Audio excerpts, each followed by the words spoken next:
Hello people of Earth and elsewhere, welcome to the channel where the content is spam and I am Crackers. Sorry if I sound a bit winded here, I just had to take a running leap to jump onto the metaphorical hype train that I am currently on right now. If you hadn't already noticed, today's spam is the product of more news concerning my favorite manga, JoJo's Bizarre Adventure.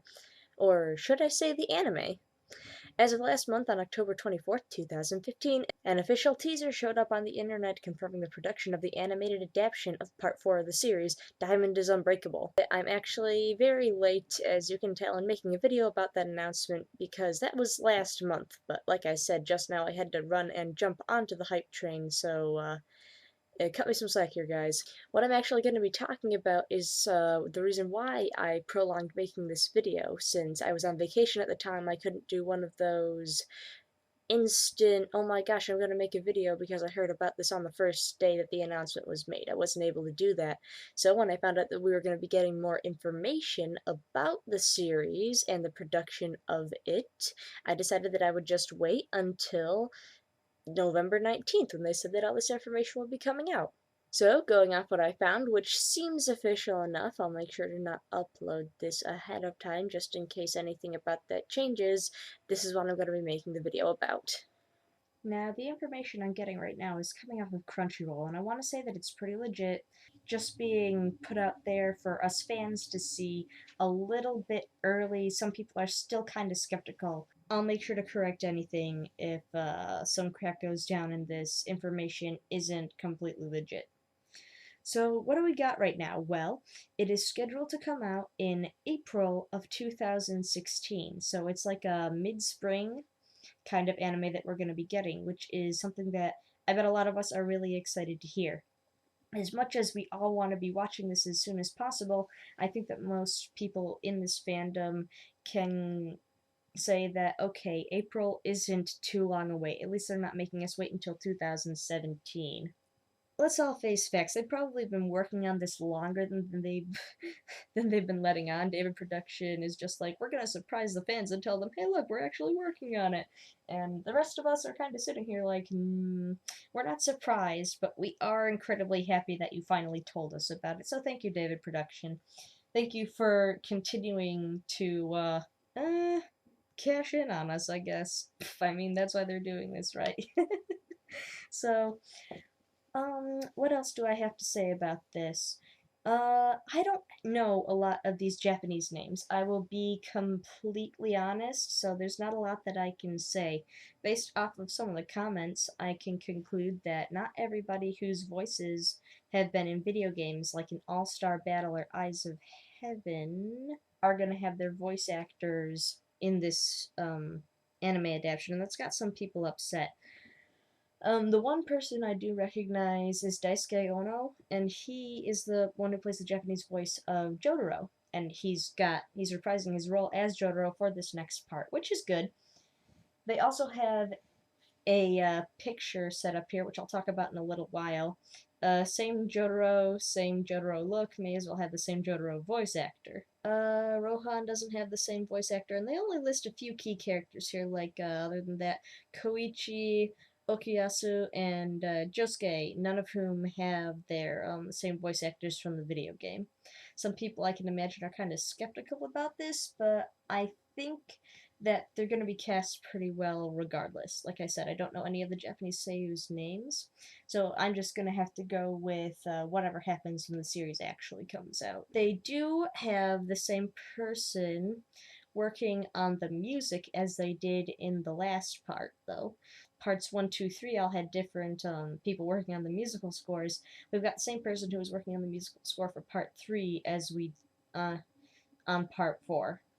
It's a little bit different, I will admit that, but at this point we are getting to a point in the series, at least if you're reading the manga or have read the manga, where things are starting to get a little bit more consistent with how things work. Or, you know what, that's completely the wrong thing to say because this is JoJo's Bizarre Adventure, but you know, we have stands, and now the stands are doing crazy stuff.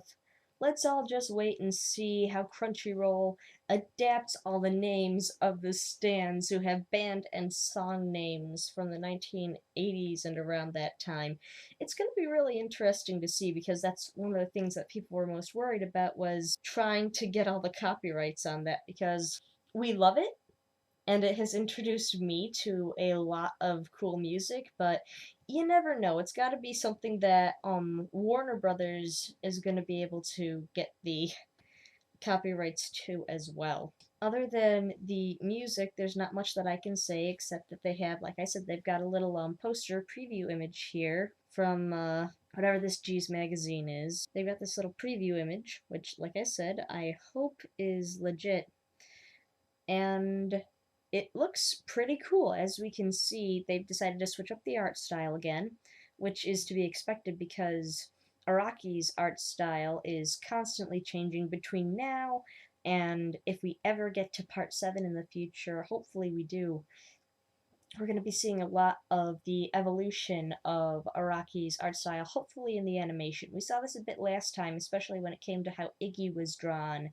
That's the prime example I can think of in Stardust Crusaders. Things are constantly going to look a little bit different, but it seems like they're starting out on that different note instead of starting at looking like part 3 and then moving on to how part 4 looked at the end as the manga was coming out. So yeah, the art style looks promising. I'm not going to be able to say anything about it until, let me just zoom in here. I'll have a link to the Crunchyroll thing in the description. I won't be able to really criticize or praise the art style until I actually see this all in motion. I mean, you can tell who the characters are, but then again, anybody could be drawing these characters in any art style, and you would probably be able to tell who they are. Josuke looks like Josuke, Jotaro looks like Jotaro, who looks like how he did when he was 17, and now he's, what, 20-something? What else can I say? Yeah, some slight color variation on Jotaro. What the poster looks like is, as if you couldn't just click on the link in the description below. It's got Josuke, Jotaro, Okuyasu, and Koichi on it. Now, Okuyasu and Koichi are a little out of focus, and there's only so much I can zoom in to look at the characters, but something I'm kind of apprehensive about, and it's something personal, is I can't really tell what color Koichi's hair is from this poster. And you know, even if it is actually this grayish bluish color, as it seems to be, like in the video game, that might just be a cover color, like how they're always changing up the colors during battles and stuff.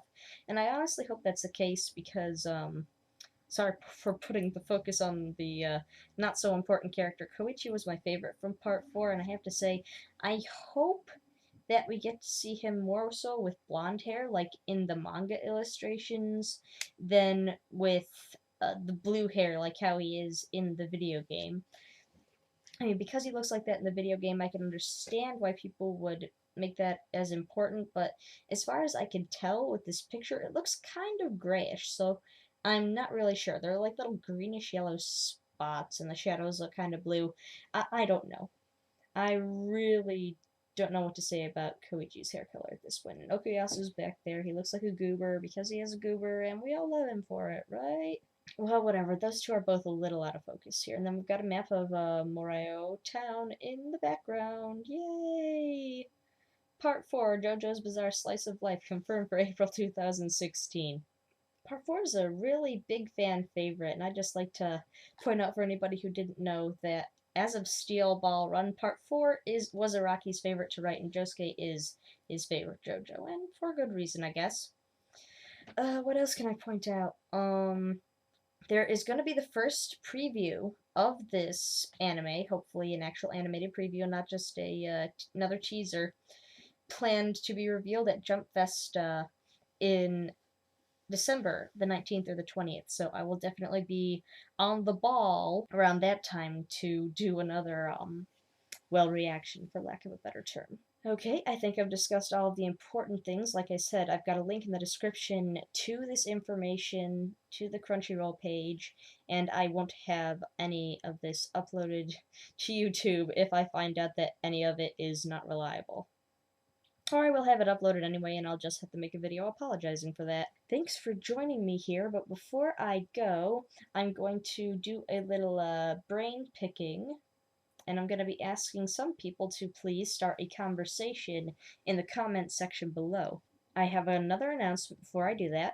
I am announcing that this channel is going to be at least 50% JoJo's Bizarre Adventure entirely. So yeah, I'll be uploading at least twice a month, and at least once a month there will be a JoJo feature, probably more often than that. So make sure to press the subscribe button at any point in any of these videos if you think that it'll be worth keeping track of. I'll definitely keep you guys updated on newish stuff. On another note, it's time for the brain picking. What do you think the ending theme song will be for Part 4?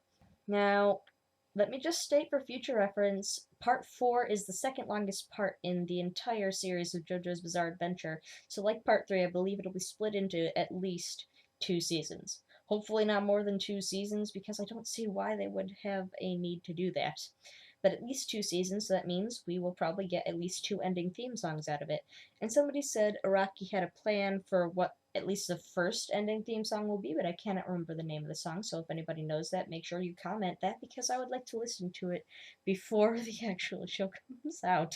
As for the second theme song, if such a thing were to come to fruition, a lot of people want Killer Queen or Another One Bites the Dust to be the ending theme song.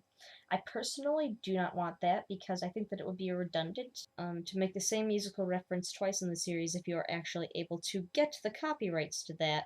If that happens, let's just keep supporting the series, everybody.